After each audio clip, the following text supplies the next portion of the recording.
Welcome to Simply Sarah. I'm Sarah Stockham, your host, and I am delighted that you are here. I just invite you to take a moment to sense how you are feeling. Maybe even take a deep breath, maybe slow the breathing down a little bit. In order for us to kind of come into today's conversation, which is going to be talking about techniques and tips, tools that you can use when you are feeling like life is pulling you in lots of directions. And then at the end, we'll have a conversation about what fire can actually do for your life. But in this space, I just invite you to take a few deep breaths, slow them down a little bit, widen them up. I invite you to see that your breathing pattern is inside of these beautiful safety bones that we call ribs. And with these ribs, we think of them as being pretty tightly connected. And I understand that. Gratefully, I've never had a broken bone, but I've had cousins who have had broken bones, particularly ribs, and had it puncture the lung and have to do lots and lots of healing work inside of that. And so we know that it takes a lot for that to happen. So gratefully, most of the time when we are doing life, our ribs are doing their thing, just being protective, holding in all the goodness that we've got going on.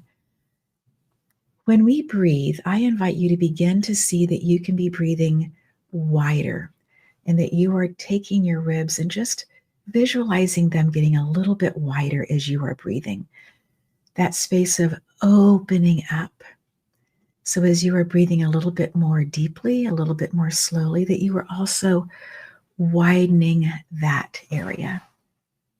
What a beautiful way to start our practice today. I awoke this morning, and when I did, I felt like I was going to have a really, really good day. And so many things have gone well. But I'm still carrying this a little bit of not even just a little bit, I am carrying some energetic weight today. Energetic weight that I wasn't expecting to have, especially not today. So as I go through this process of sharing with you, these are just some things that have really come very present for me in the last 12 hours or so, maybe even 6 hours. If you are feeling stuck, the first thing that you can do is to be checking in. And that first way to check in is to be breathing and breathing wide. Some people see that they're breathing from their heart or through their heart. That's what their visual picture is. True that the air is actually going into our lungs. I understand that. But in this space of breathing widely, perhaps you feel a little bit of that going on. That space of my heart needs to have some air as well. My heart needs to be what's breathing. So first of all, coming to that place, slowing down the breath, breathing widely, breathing more deeply. And then when we are ready to then shift to how our heart is feeling. Our heart, we will talk about, is the seat of our emotions. Yes, you may get a pit in your tummy or in your gut. Yes, we talk about having gut feelings. I fully agree with that. But there's this belief that's based on science that really it's our heart that has the knowledge first. That we come into a place, we have that heart knowledge, and then the body begins to react. It's such a fast split of a second that we don't really acknowledge that the heart is the one that's taking in the information and working with it before it begins to send it to either our gut or our brain. So feeling stuck, taking those long, slow breaths, widening visually what that looks like for you to be breathing wide, breathing perhaps even through your heart. And then taking whatever this is and allowing it to sit in your heart. Now, if you're like me today, you feel like maybe there's some things that have been sitting in your heart for a while, some things that you haven't gotten off your chest. And I haven't had a need to talk about it. Spirit hasn't said, hey, this is the time and the place to bring this up. And so I haven't, but there's still, for me emotionally, still feeling a little bit of there's something on my heart that I've been carrying that I'm carrying into today. So just allowing that to open up, allowing that to unfold. In this process, what I'm wanting to do is to be seeing what it is that I'm feeling, and yet beginning to pull back. We talk about helicopter parents, people who are just hovering all the time, and our thoughts can be like that, hovering right here. And then we can have it from a higher altitude, and we could even go up to maybe that people will say 30,000 foot view of being in an airplane. And so when we feel these things, sometimes it's really helpful for us as we are breathing wide to then be able to say, okay, I'm going to pull back just a little bit.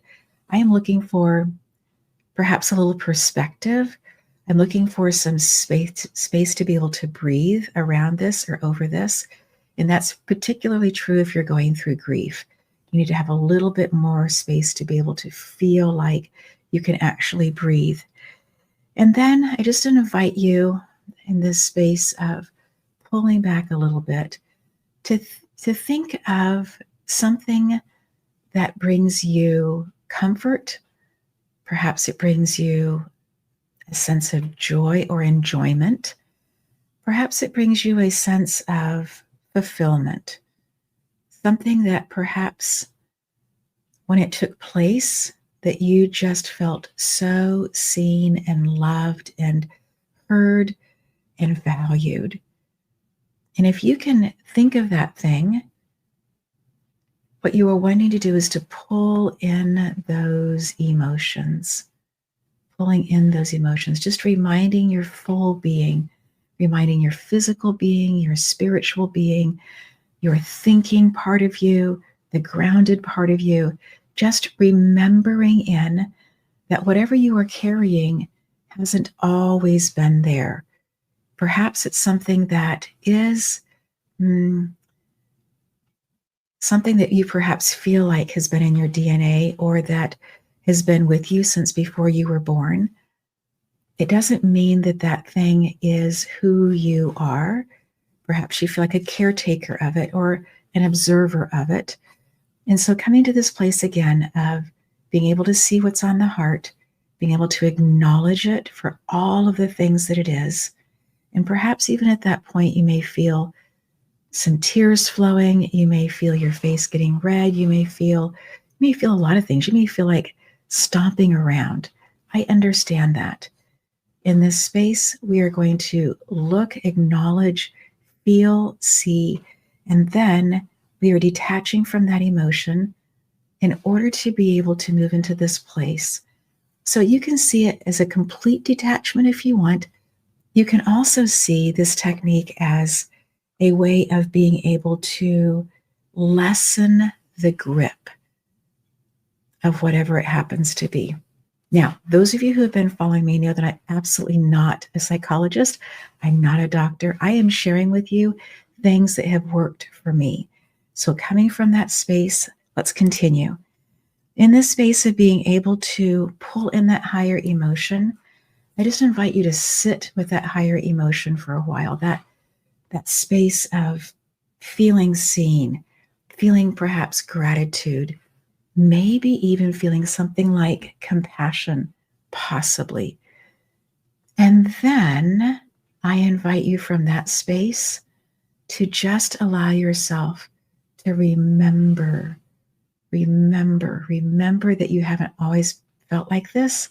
You haven't always been in this position. And then the next thing we're going to do is for you to be able to look at what has been sitting on your heart that you are taking some distance from, that you are giving yourself the space to have a little bit more space to breathe. And in this space of your heart wisdom, and I do think that there is some connection between our soul and our heart. I haven't done all the research on it. I haven't sat in depth with this. It's just been something that's been growing for me for a number of years.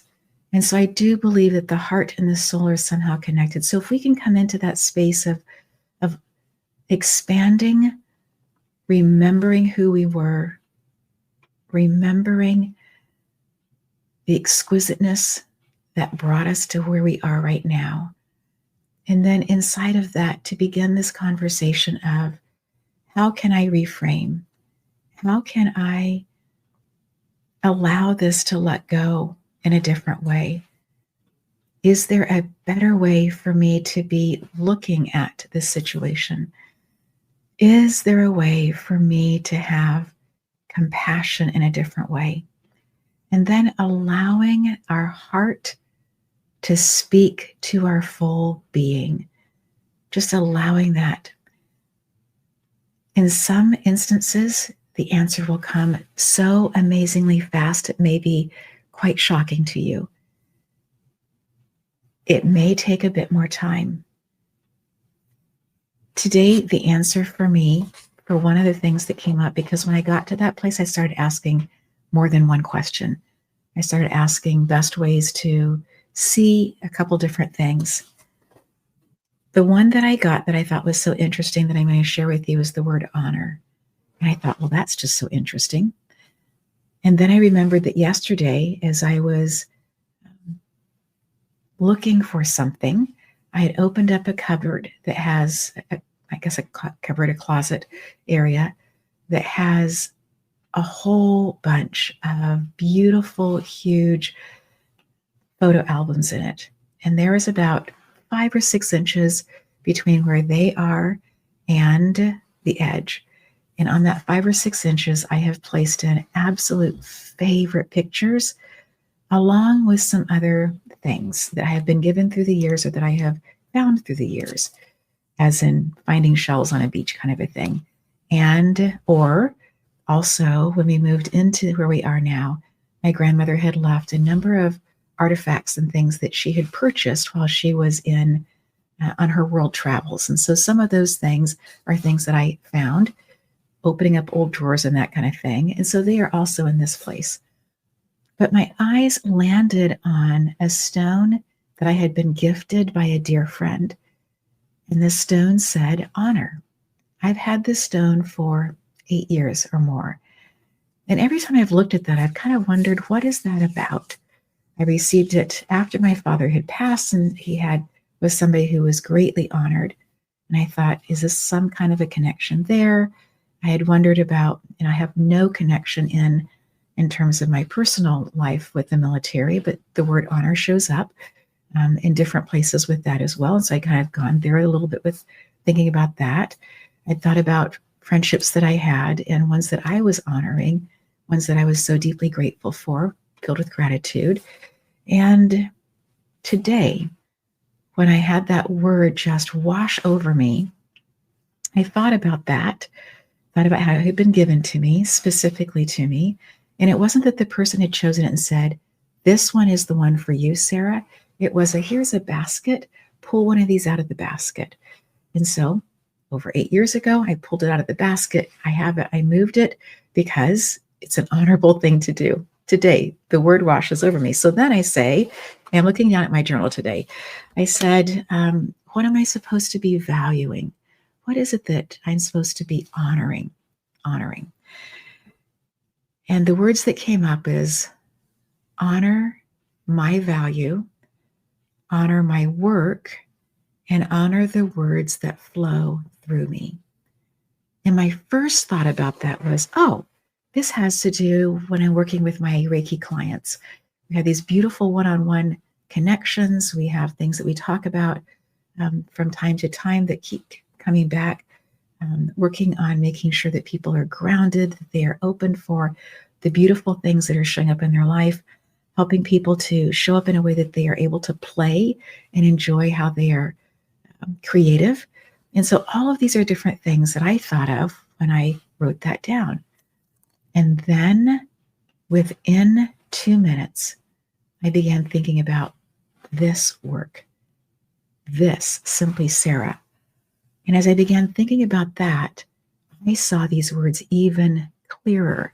And the words are honor my value, honor my work, because it does take organization and effort and persistence and tenacity to make sure that we keep new content coming out. And then honor the words that flow through me. So today I wasn't planning on plugging in and saying, hey, let's have this conversation. it's such an important conversation for us to have. And I'm just so pleased that we are having this conversation. So that's what I wanted to share with you about this space. And then as I take in these words, in this technique, in this practice, as I take in these words, I'm anchoring in a new perspective. I'm anchoring in a new way of grounding, a new way of experiencing. I had a beautiful conversation this week with someone who has completed my From Stressed to Best course, and she took it with her 19-year-old daughter. And one of the things that she said to me was she couldn't believe how fast the transformation happened. And then she also said, as I'm going through life, I'm so surprised and pleased with how quickly, when she is triggered, that she's able to move through it. And I think that that is something that's so important for us as we are finding different techniques that help us ground, that help us to feel our emotion, to remember who we are, to look at things, to maybe not be so close to it, to pull back just a little bit. And then in that space to be able to go, wait, I see who I am differently. I see my work differently. I see my interactions with the people around me differently. And with that, I have a new perspective. And with that, I move into a place of wider, deeper gratitude. Gratitude that we are all interconnected. Gratitude for technology that allows us to be able to connect and share these ideas so much more easily than in the beginning of my lifetime. So I am just so deeply grateful. The next thing that Spirit encouraged me to talk about is numbers. I was like, really, we're going to talk about numbers today? And then I was like, oh yeah, this is the day to talk about numbers. In the space of numbers, are there numbers that you see on a frequent basis? Are there numbers that you might consider your numbers? Numbers that maybe mean something to you? In the space of numbers, I invite you also into a space of thinking about what numbers mean, because numbers have so much depth to what they are. The number 1 is the number about being made in the likeness of or in the image of. I'm going to go through these numbers 1 through 9, and then we're going to do an exercise coming back from 9 down to 1. The number 2 is the number for sacred union. I absolutely, in my lifetime, have seen for myself that I've been made in the image of something far bigger than me, something that has incredible mystery to it, something that I find is so intricately weaving my life together with other people's lives and is weaving my life forward. And that being I call Papa. Sometimes great mystery, sometimes hey, and maybe that seems like it's really not very respectful, but it's a playful experience when that happens. And so for me, that space is that inner sacred union that I'm able to lean into that which is eternal, because the experience that I'm having right now is a temporal one. And that soul that I spoke of earlier is that part that has been, that will continue to be the part that goes on, that eternal part, connected in with the great mystery. The number 3 is going to be for inner Trinity. And for me, the inner Trinity is aligning our gut with our heart, with our thinking mind, allowing those 3 to be in connection. When we release our gut becomes, when we release our gut from the standpoint that we allow our lower abdominal muscles to not be so clenched up tight, we relax them, truly relax them. We allow what's taking place in our gut, all that beautiful serotonin, to move up to our brain much more quickly. And then allowing our intuitive gut with our emotional heart, that space that is sensing and bringing in and seeing before the being is, the heart, and then allowing that to connect in with our thinking mind. And maybe that's the brain, but for me, I think about the thinking mind as being something that is outside of the brain, and almost like an antenna, right? That I can be thinking something and look at somebody and know that they're thinking the same thing. Like we're both like, oh, it's time for. And so that space outside. And then the number 4, I love the number 4. It's going to be about the universe. It's going to be about the 4 directions. It's going to be about north, south, east, west. It's also going to be about the directions that the seasons, we attach each of the seasons to one of the directions as well. So it's going to be about the 4 seasons that happens in a year. Some people will talk about that in a lifetime that we go through 4 different stages. So being a child, being an early adult, being an adult, and then moving into a place of later adult, which may, we hope, have wisdom that has been gained through all these different pieces. And so the 4 cardinal directions are going to be part of the season of 4 as well. I'm getting ahead of myself. The number 5 is going to be a gate. It's like opening up. And I love that space of opening up. For some people, that's like, oh, it's January 1st. It's the new year. Today is the day that we're going to whatever. We're going to start this new thing. I love seeing the number 5 on my calendar. I love connecting in with that space of 5. If I feel a little bit stuck, I start looking for 5s around. Is there a way that I can start seeing this differently? Am I open to the possibility of a gate opening for me to go through to be able to see things from a different perspective? Number 5 is about a gate, and sometimes gates close. Sometimes there are places that we have secret gardens, places that we don't want to share with other people, things that we are processing in on our own time. And in that space of the number 5, I invite you to use that time when you create quiet time in your schedule to be able to sit with spirit, sit in your heart with, hey, I think that this door is closed. Are there other doors that are opening up?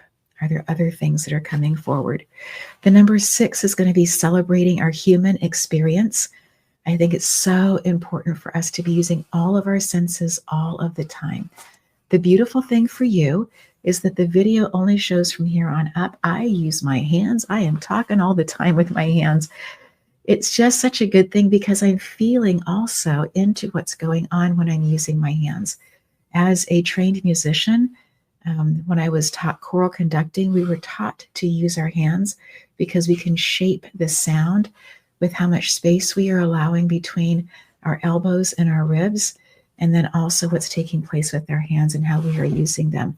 So for me, also as a Reiki practitioner, I am using my hands to feel the energy, to sense if things are moving or if things are stuck. The other thing about celebrating our human experiences and using all 5 of our senses is that if you are feeling like you are really locked in on one thing and having a hard time unlocking from that, use your 5 senses. Begin to smell things. I keep oils right up here across from my shoulder. I can easily grab an oil if I want to smell, to pull me into a, hey, let's think about something different. Textures are really important. And so finding clothing that you like to wear that has the texture to it that you like. But sometimes then when we want to soothe ourselves, we take and we go with the direction that the hair is growing. So if I am going to rub my arm to try to soothe myself, I'm going in the direction that my arm is going, right? The hair is on my arm is going. Sometimes, though, for texture and for context and for waking up and coming back into the moment, I might choose to go opposite. And I can feel that right up my neck, just the way it is when you go with a cat or a dog and you go backwards with the hair and they're like, ooh, that's not so kind. This beautiful human experience that's number 6 is one that's drawing us into taking all of the information in from our senses, from our surrounding, from what's taking place around us. Number 7, what a beautiful, beautiful number of rest. It's a number of completion. It's a number of saying, these are all of the things that have been finished, and what a wonderful thing. And as I am sitting here thinking about this, I would need to look at the calendar and think about the months. I was just thinking about some numbers there. Thank you for giving me that moment to kind of process that a little bit, seeing from a new perspective what the number 7 means. So absolutely. And it can also be, what would it look like if what I am asking for or desiring was already complete? Using the number 7 for that. So not only for things that are already, in English we say it, already done, but looking at also at things that we want to have completion on, things that we desire, and coming to a place of what would it look like if that were already complete. The number 8 is going to be about new beginnings. New beginnings. What are you ready for in a new beginning in your own life? And the number 9 is about manifestation. So I'm going to take us through a little bit of an exercise. Feel free, if you are in a place that you can close your eyes, that's great. If you can't, that's okay.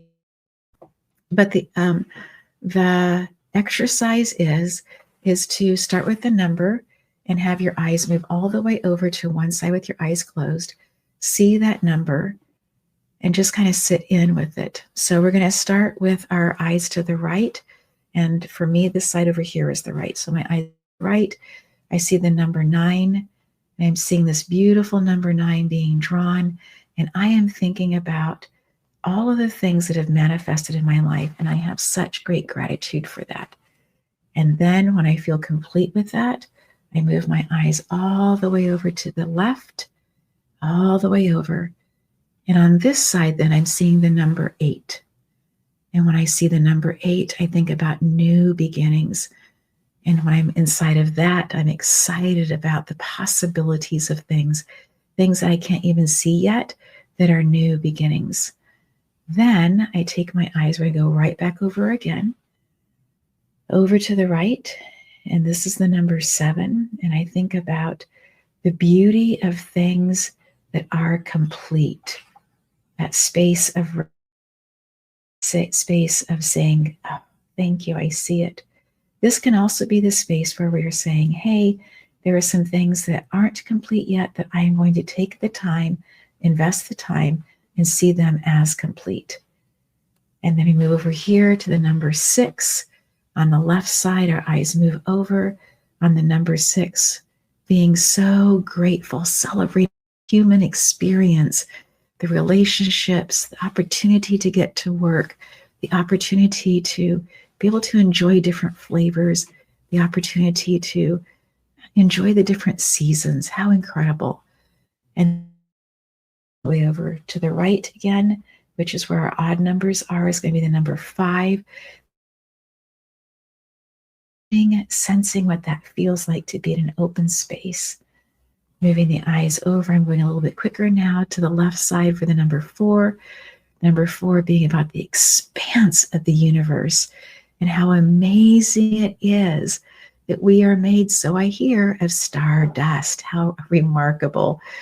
Eyes over to the right, the number 3, that beautiful inner triad, trinity, that space of interconnectivity, of knowing that when those 3 spaces, the intuitive gut, emotional heart, and thinking mind, are interconnected presently, that's the space that we are in alignment. Eyes to the left, we get to the number 2. And on the number 2, we are thinking about how we are connected in with spirit. How amazing that is to have that connection, that sacred union. Coming over to the right, seeing that we are made in the image of, and rejoicing in that. It's such a mystery. I don't understand all of it, but I'm grateful for it. And then coming forward, and when we come forward, see that there is a big circle, a big 0 in front of, and see yourself stepping into the 0. This part I love so much. I'm going to share it before I open my eyes. The number 0 represents nothing. And yet, when you add it to any number, makes it become larger exponentially. Whew, I love that. So good. Thank you for listening to and processing what numbers can look like in your life. Perhaps you want to take this, what I've shared with you about what numbers can mean, and look at your address. Look at the numbers in it. Look at the numbers in your birth date. Look at the numbers that you have with how tall you are, perhaps of your current weight, perhaps looking at numbers even of your shoe size, whatever it happens to be. There are so many ways that numbers impact us. The number 6 might be a number that you have in your phone, or whatever numbers that you happen to have in your phone, looking at those numbers as well. And so kind of just playing with them a little bit, seeing what numbers keep showing up for you. It's so interesting. It doesn't define who we are. It just opens up doors for us to be able to explore a bit more, learn a little bit more about the numbers around us. Let's get back to the Post-it, the one that has things written on that we're supposed to talk about today. And oh my gracious, where did my Post-it go? There it is. I found it again. All right, our next topic on the list, we're going to talk about angels. The space of angels is something that I struggled with for a long time. I wasn't really sure that there were unseen beings that really were specifically about providing protection for me. That's the part that I struggled with. Sure, there can be unseen beings. Yes, they can be bigger. Yes, they can have wings or not. They can be pillars of light. Whatever that is of how you have seen them or heard them described. And then Notre Dame, the cathedral in Paris, burned down a number of years ago, and they have opened it back up, and they are rebuilding. And part of what they're making sure is, as it was before, all the cherubs and the different pieces that go around on the outside, the gargoyles as well.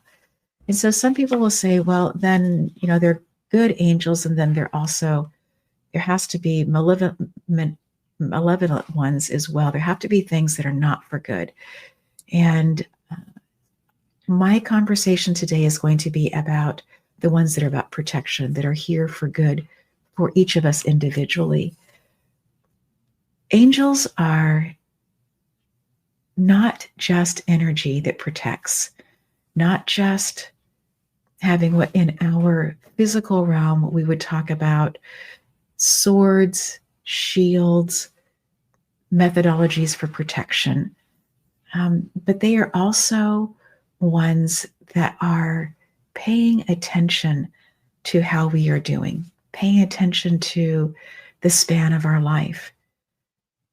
The point that I absolutely knew that there were individual angels was the point that I was with my father during hospice, and he took his last breaths.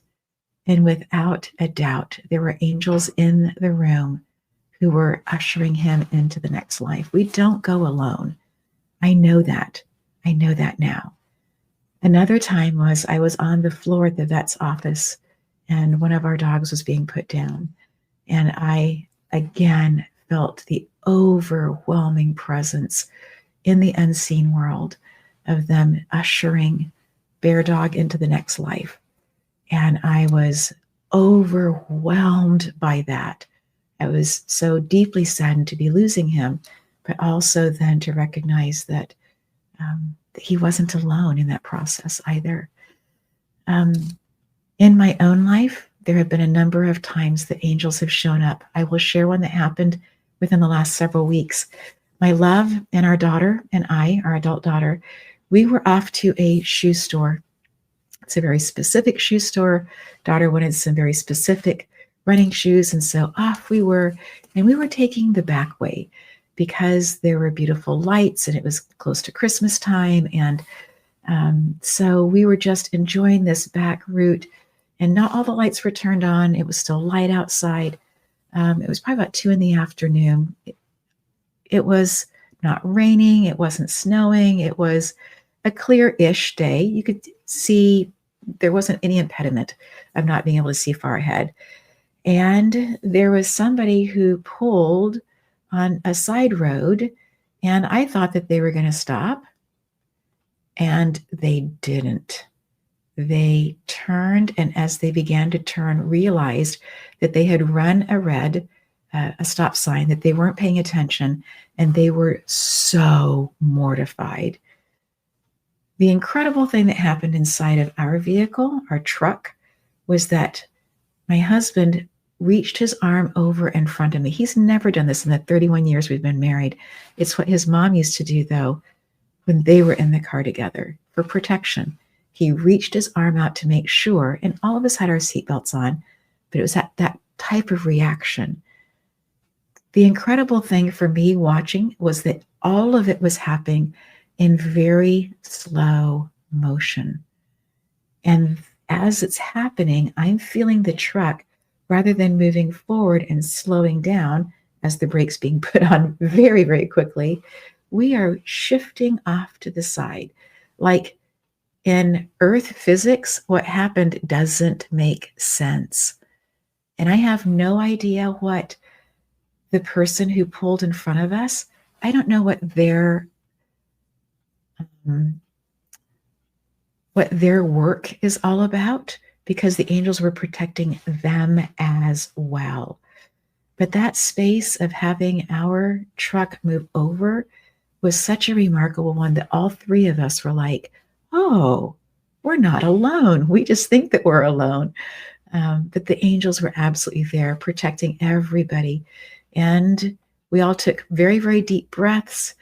We were very grateful when we got up to the stoplight that all of us were going different directions. That felt really, really good. And then we proceeded the next half a mile or so to get to the store. Daughter bought the perfect shoes that she was wanting for her running. And we kind of laughed on the way home about, wasn't that just such a unique experience? Unexpected. And yet there we all were able to appreciate the divine intervention, the expanded blessing in our day as well. Angels, I believe that they are around us, that each of us has. And if you read in Psalm, which means songs, so these were things that people would sing, in Psalm 91, it talks about there will be angels set around each of us. And so it's plural. So we're not skimping out. You don't get just one. I don't know how many. It's plural. And I love that. I love that the ancients understood that it was plural as well. Speaking about ancients and songs, are there songs that you find yourself gravitating to? The words, perhaps the beauty of the music, perhaps the rhythm that's taking place inside of that. Are there things that you listen to that's older than your grandparents? Are there things that you listen to that may be written in Gregorian chant, maybe written even before that, and we're kind of guessing or making up? Maybe you're taking poetry and you are, as they did in Baroque time, they would take poetry and then put it to music. So maybe you are doing that as well. You are finding that there are words to things that you really like and that you find yourself creating songs as well. I invite you to find words that have been written hundreds of years ago that align with where you are now. And maybe they'll be translated into your language. Maybe there are ones of faith that you have been leaning into. Maybe you'll find them there. Maybe you're going to find them as you are reading the newspaper, somebody quoting something or giving part of a name. Maybe it's going to be something that you hear in a book on audio. I'm inviting you to be looking for things that are older, that are very clearly written, that then also have the message that makes sense, complete sense to you for where you are right now. Recently, I have been reading Charles Wesley's words, and there's something about the purity of what he was writing that causes me just to stop and to think a little bit. And I appreciate that. That's what I'm looking for myself, for right now, for where I am. I'm looking for words that make me stop and think a little bit. And then, is that what I believe?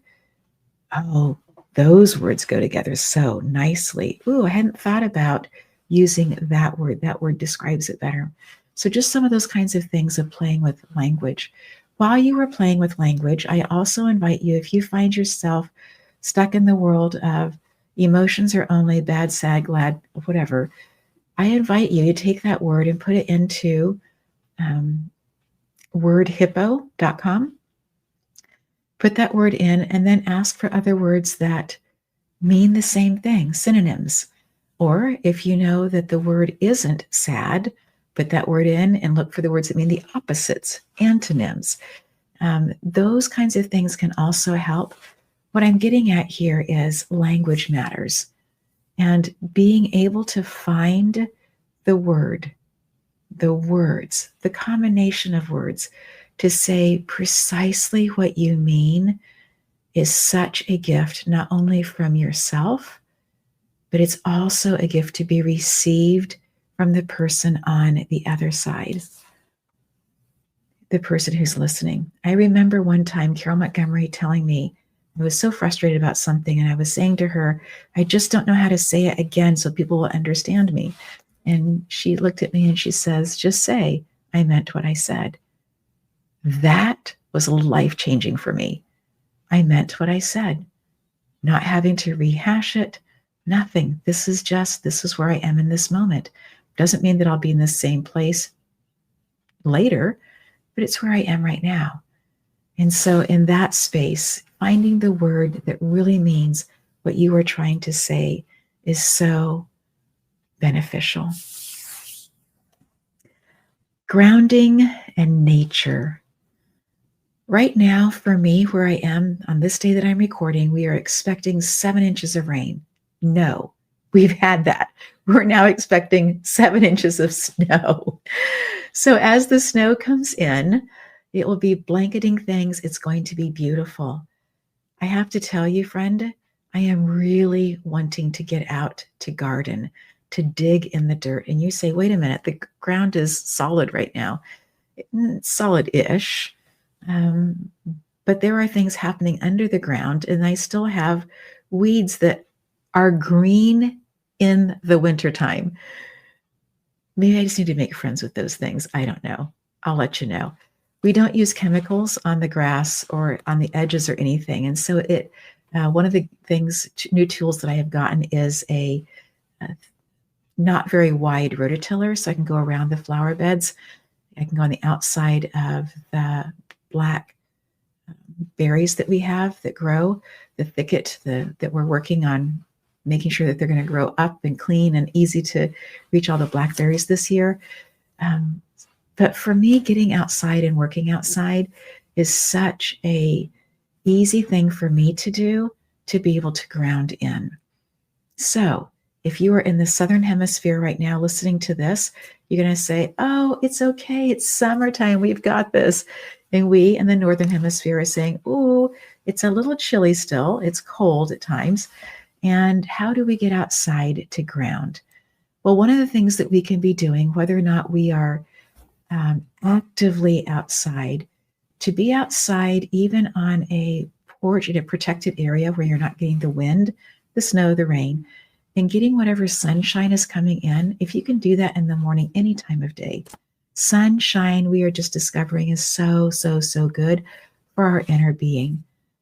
I heard about this decades ago, where people who live in colder areas will get little sun lamps, they called them, things to be able to have. And for me, I am rethinking the number of LEDs that we have around.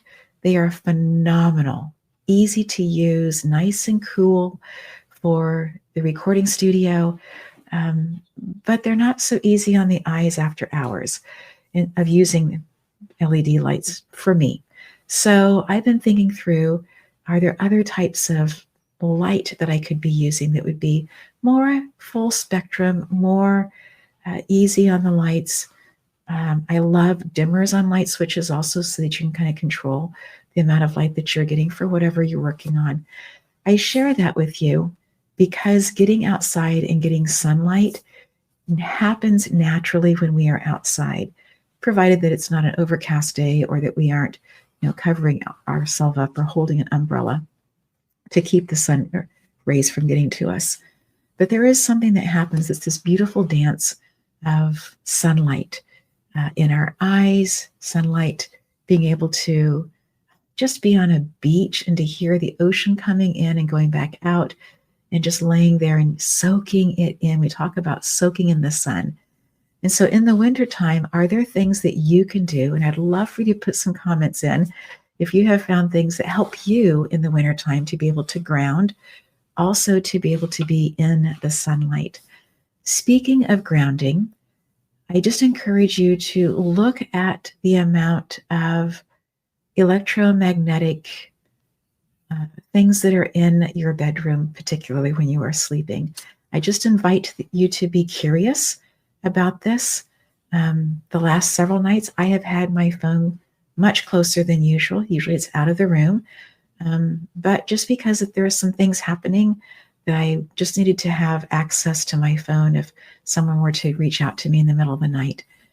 Again, for the most part for myself, technology is out of the bedroom. I'm just so grateful to have that space be the one space that doesn't have technology in it. There's no television in there, and I thought that would never happen in my lifetime, to have rooms that wouldn't have necessarily as much technology.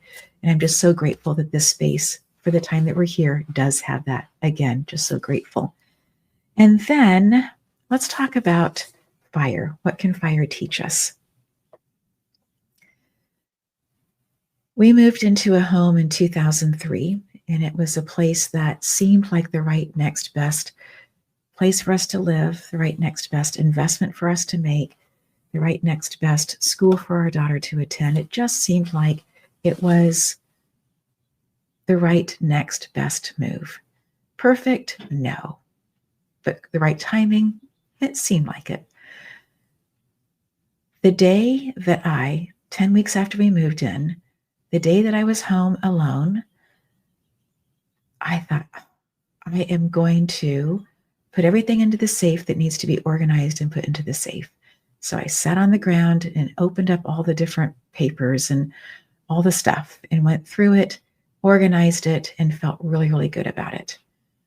I knew that there was a fire that was 35 miles away. They called it the Grand Prix fire. And I thought, it's just so far away. It's going to be just fine. They're going to take care of it. It's in the hills in San Bernardino. It's going to be okay. And the winds picked up. It jumped the freeway.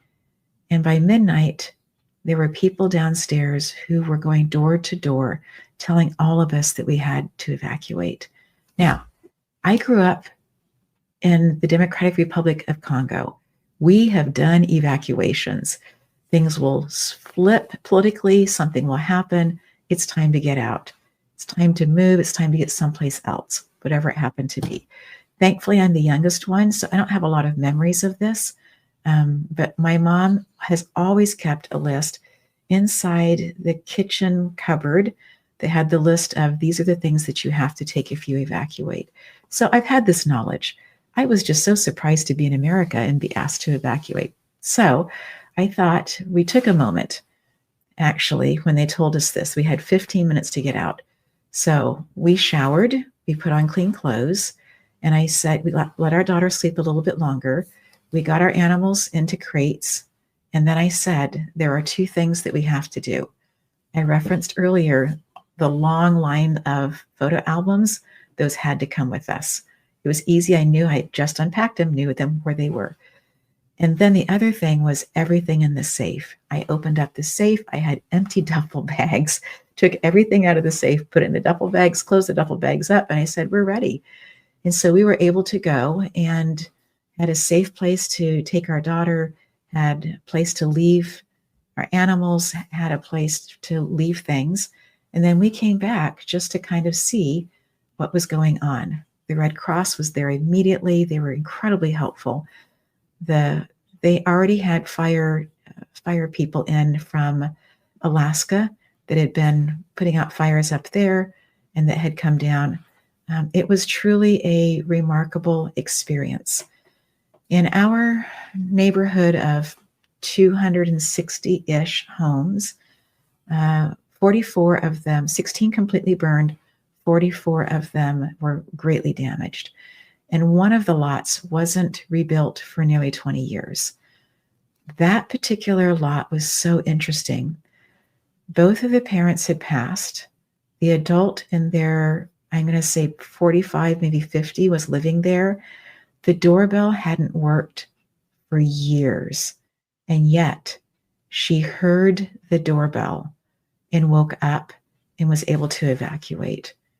Such a remarkable story. So what can fire teach us? We talked about angels earlier. On our property, going up the hill, we had white PVC lines for our water, to water the hill, to be able to